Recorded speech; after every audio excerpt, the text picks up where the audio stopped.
কিন্তু সংখ্যালঘুদের অধিকার খর্ব করা হচ্ছে, মানে রাগ হচ্ছে, রাগের জ্বালা মেটাবার জন্য চারটে গরম গরম কথা বললে অধিকার ফিরে আসবে না। হুমায়ুন কবির বলছেন যে আমি মুসলমানদের সাথে নিয়ে রাস্তায় নেমে সেটা ভেঙে দেবো। এই শব্দটাকে, এই বাক্যটাকে আপনি কি সমর্থন করছেন? সমর্থন করতে পারি না। মুসলমানদের কেন ঢুকাচ্ছেন? ওরা দলটা কি শুধু মুসলমানদের জন্য তৈরি আছে?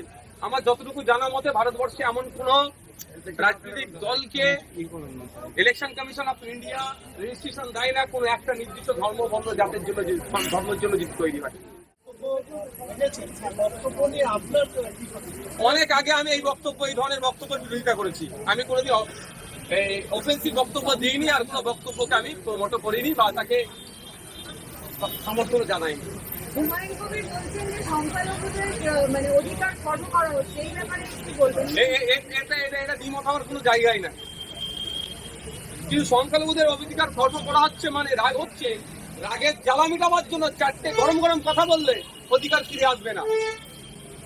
সায়েন্টিফিক হয়ে যেতে হবে, নির্দিষ্ট পরিকল্পনা করে এগোতে হবে। কোন জায়গা থেকে অধিকার কাটছে সেই অধিকারটা না কাটতে পারে, তার জন্য অ্যান্টিডট কি আছে, যাতে গরম কথা বললে অধিকার ফিরে চলে আসবে না। হুমায়ুন কবির বলছেন যে আমি মুসলমানদের সাথে নিয়ে রাস্তায় নেমে সেটা ভেঙে দেবো। এই শব্দটাকে, এই বাক্যটাকে আপনি কি সমর্থন করছেন? সমর্থন করতে পারি না। এক নম্বর কথা। দ্বিতীয় নম্বর কথা, মুসলমানদের কেন ঢুকাচ্ছেন? ওরা দলটা কি শুধু মুসলমানদের জন্য তৈরি আছে? আমার যতটুকু জানা মতে ভারতবর্ষে এমন কোন রাজনৈতিক দলকে election commission of India registration দেয় না কোনো একটা নির্দিষ্ট ধর্ম বর্ণ জাতের জন্য, ধর্মের জন্য যদি তৈরি হয়। তাহলে কি একটা সম্প্রদায়কে উনি একেবারে অন্যায় কাজের দিকে উদ্বুদ্ধ করছেন? সে মমতা ব্যানার্জির দলে তো, মানে মমতা ব্যানার্জির কথা মনে পড়ে যাচ্ছে। সে কোনো না কোনো একটা যেন টান হচ্ছে, এটা আমি বক্তব্য দিতে পারছি না, বিরুদ্ধে আমি। আজকে আলোচনা ছিল, আজকে ওনারা আলোচনা রাখেনি। পরবর্তীতে আলোচনা হবে, যখন আলোচনা হবে বিধানসভার মধ্যে আলোচনা করবো, আর পরবর্তীতে আপনাদেরকেও জানাবো। আমরা নিশ্চিত হবো আমরা এর বিরুদ্ধে ইউসিসি নামিয়ে যে চালানোর চেষ্টাদের বিরুদ্ধে আমি দুটো ডেটা দেবো, দুটো প্রশ্ন তুলে দিচ্ছি। ইউসিসি নিয়েছে, এটা বোঝাতে যাচ্ছে তালাকটা নিয়ে।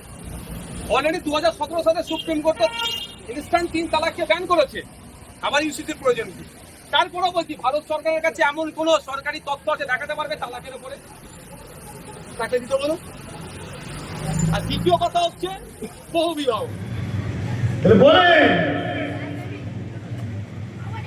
মসজিদ মাদ্রাসা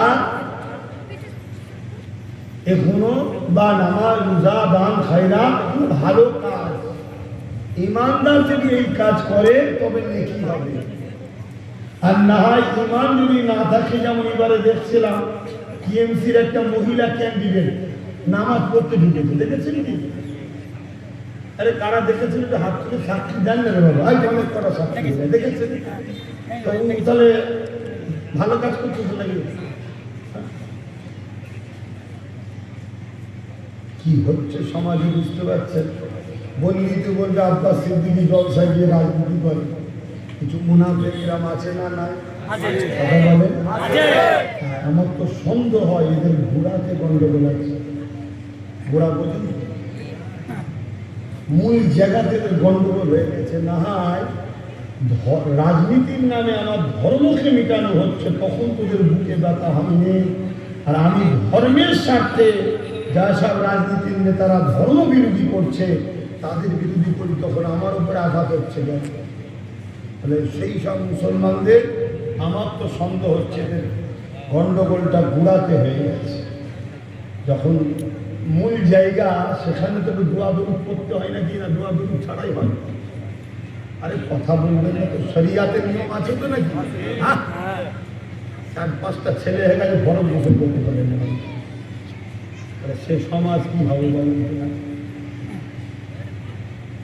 শরিয়াতকে শরিয়াতের জায়গায় রাখতে হবে বা মানতে হবে।